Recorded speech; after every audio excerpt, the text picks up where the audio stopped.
Ladies and gentlemen, boys and girls, wrestling fans around the world, I'm here to let you know about a great show that happened tonight, January 12th, 2013, in Plymouth, Indiana.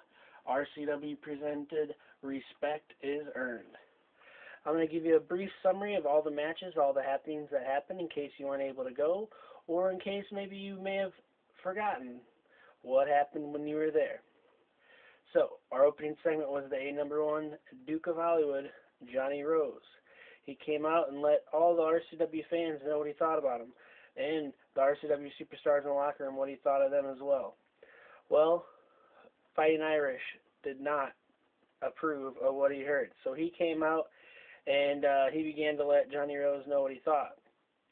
Well, out of nowhere, Sinister Circus's very own Wicked C came out, and there was a little double team action going on.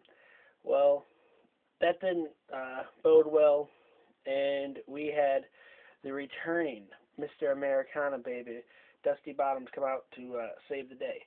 This led to a brief tag team match. It was a good match. It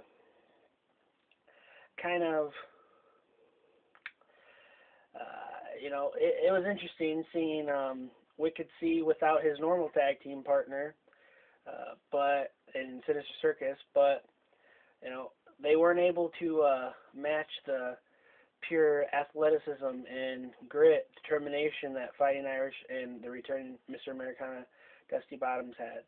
So, they were the winners. Then we had a singles match between Big Russ Jones and Hardcore Harry.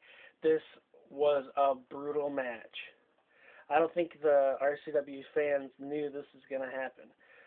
Big Russ Jones is this massive 300-pound machine, and Hardcore Harry is this established veteran who's been doing it for years.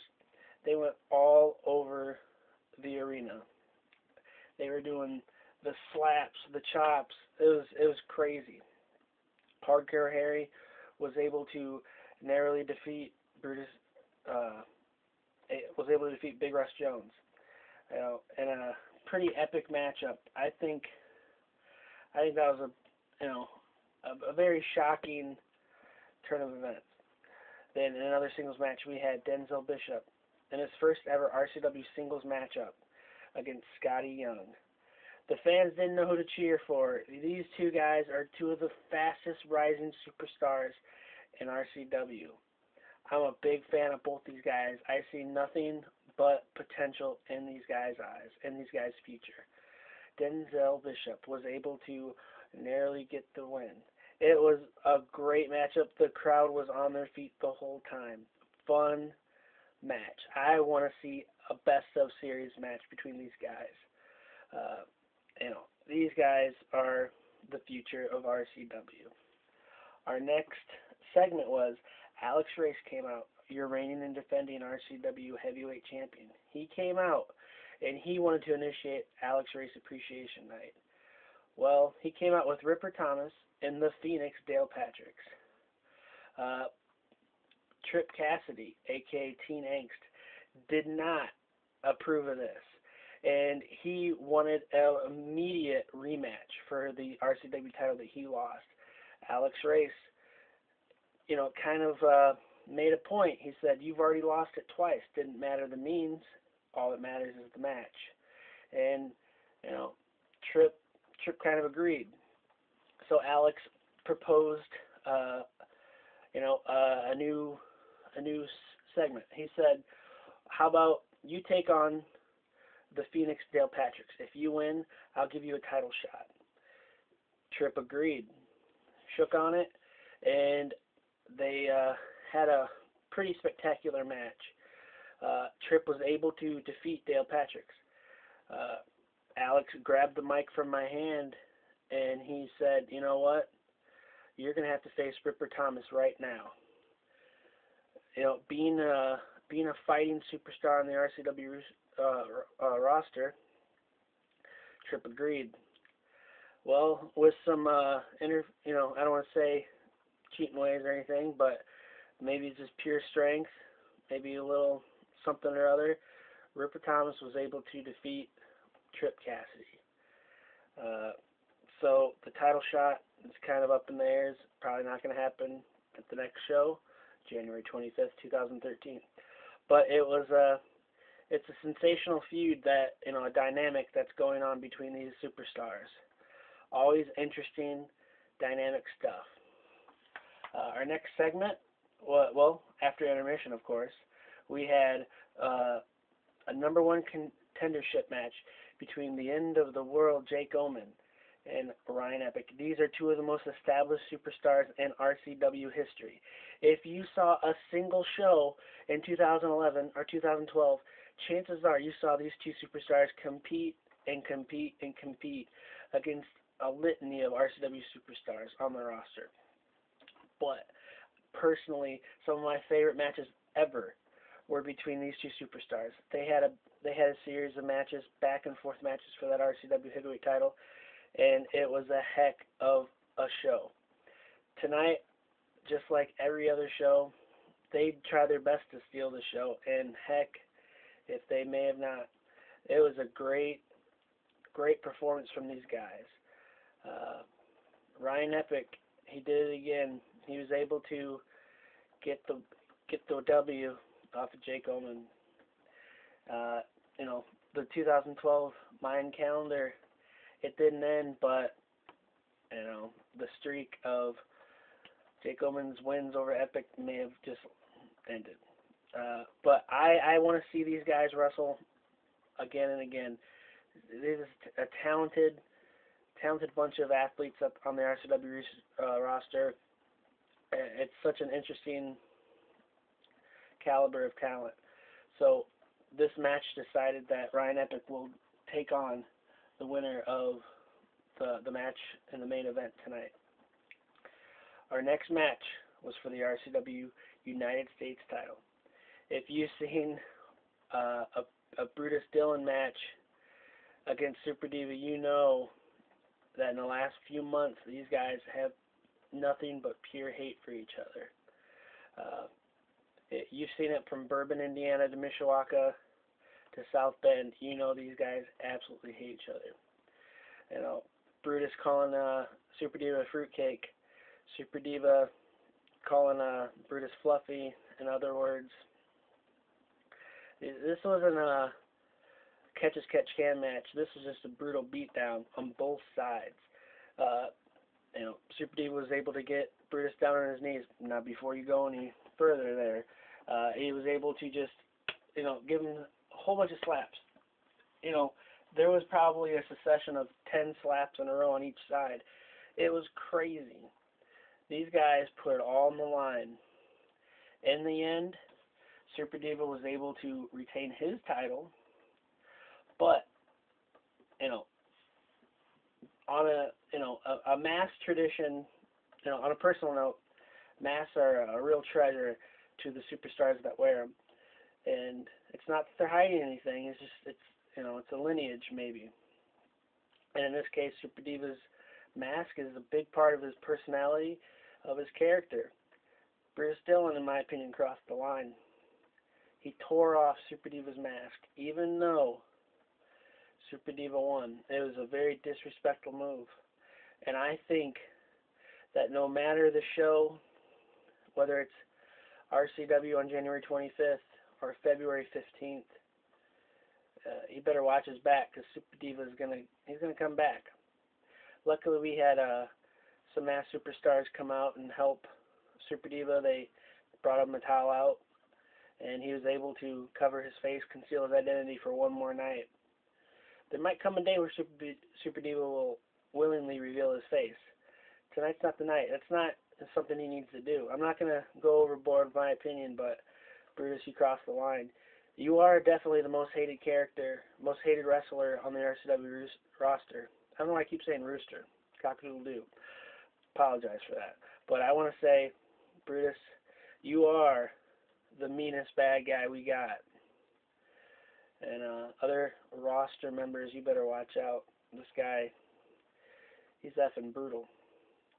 Then, in a fatal four-way match, we had we had 8 of the best superstars in RCW history. So tonight we had some brand new startup teams, and Chuck Styles, aka Style and Chuck Styles, El Loco Nuevo. We had Big Daddy Dean and Osiris taking on Turtles in Time, your reigning and defending tag team champions. And we had two new superstars, Jonathan Crane and Casper Sky. You know, I got to meet these guys tonight for the first time, and these are stand-up individuals. You know, these guys are, you know, this is like a gut check in effect, where these guys are proving that they belong in the RCW rooster. Goodness. These are some real stand-up guys. And there were so many moments in this match that were just so memorable, from, you know, Osiris and Big Daddy Dean, you know, are over 800 pounds cumulative, and they're flipping. They're going crazy. These guys, there was a time where, oh man, it's just so overwhelming. There were so many flying over the rope spots. It was just at one after another. At one point, the Juggernaut Osiris had 4 opponents in one corner, and he did his crazy flip from one corner to the other corner, from ring to ring, coast to coast. Shane McMahon ain't got nothing on Osiris. He's twice the man, literally, that Shane McMahon is. This is crazy. They were able to, my favorite moment in the match is, it came to a point where one opponent had tagged in Big Daddy Dean, and one opponent had tagged in Osiris. They were in the ring, and they're like, they realize what they're doing, right? So Osiris jumps down on the mat, back to canvas, and Big Daddy Dean comes in, and he tries to pin him, because if he pins him, they both become the tag team champions. So every member came in and just went to town. It was so funny. I wish you could have seen it. You know, definitely check out the YouTube account when this match is aired, or buy the DVD at the next show, because this was a great match. The end of the match was kind of iffy because, you know, Turtles in Time, the reigning and defending champions, they were holding their own when out of nowhere, the Phoenix Dale Patricks and came out, and he and Ripper Thomas came out, and they attacked Turtles in Time, and they took them to the back. So the tag team titles are still on the line, whether the champions get pinned or not. Well, after an epic slam and a couple death drivers from Dean, you know, Osiris and Big Daddy Dean became the new champs. You know, it's bittersweet because I love Turtles in Time, but, you know, a win's a win. You know, this is a new blood for a new title, so, you know, way to go, Osiris and Big Daddy Dean. Then in our main event of the evening, Mark Vandy took on the reigning and defending RCW heavyweight champion Alex Rase for the title. This was a great match. This is a proving ground. This is literally what the whole title of the show is respect is earned. You know, a lot of people know Alex Rase. He's the champ. He's held it for almost 4 or 5 months. Not as many people may know the name Mark Vandy, but he is one of the fastest growing superstars in Indiana, in the Midwest. And he proved tonight that he can hold his own with the top tier talent of RCW. In the end of the match, Mark Vandy actually defeated, well, what we thought defeated Alex Rase with a 1-2-3. However, the commish, J.B. Blackwell, came out and he said, you know, the foot was under the rope. Alex Race's foot was under the rope. And as you know, you cannot, you know, a title cannot change hands if the foot's underneath the rope. So the match was restarted. Alex Race, he's a smart man. A lot of people may not like him, but he's a smart man. He decided to take his title, tuck tail, and run back to the locker room. The ref counted 1, 2, 3, 4, 5, 6, 7, 8, 9, and 10. And Mark Vandy won via countout. However, just like disqualification, you cannot get the title with a countout. So Mark Vandy may have got the win. He got respect, but he did not get the title. This is not going to be the last time you see Mark Vandy in title contention, believe me. So, Alex Rase, Ryan Epic, and the January 25th show will happen. I can't wait to see this matchup. Will there be a dynamic with Brutus Dillon as he came out right after the show and demolished Mark Vandy? Will this happen? Who knows? These guys, there's 4, 5, 6, 7 top tier world heavyweight title contenders right now that are gunning for Alex Race's title. Alex, you've proved that you've earned the respect, but you got people that want to prove it even more, necessarily more. So this is my brief review of this show. I definitely would recommend, make sure you come out to the next show, January 25th at the Patel Center on Main Street in Mishawaka, 7 p.m. bell time. It's an absolutely family-friendly show, top tier talent, some of the best Midwest superstars. We've got guys from Florida. We've got guys from Ohio, Indiana, Michigan, all over the country. Come to the next show, January 25th, 2013, 7 p.m. Be there. And, pick up the DVD from this show. It'll be ready, produced for you. Appreciate you watching my videos. Please like and share it. I definitely appreciate you watching. I hope you appreciate me taking time to give you a brief rundown of the show. And I hope to see you at the next show. Please come up, shake my hand. I'm more than happy to meet you. Take a photo, sign an autograph. Okay. I'm going to end this here and say thanks so much for watching once again. Definitely appreciate all my viewers, all my subscribers. And check out RCW Indiana on Twitter, on Facebook. Check out Revolution Championship Wrestling on Facebook. All over the web, all over social media. And hope to see you at the show. Thanks so much for watching. Have a great night.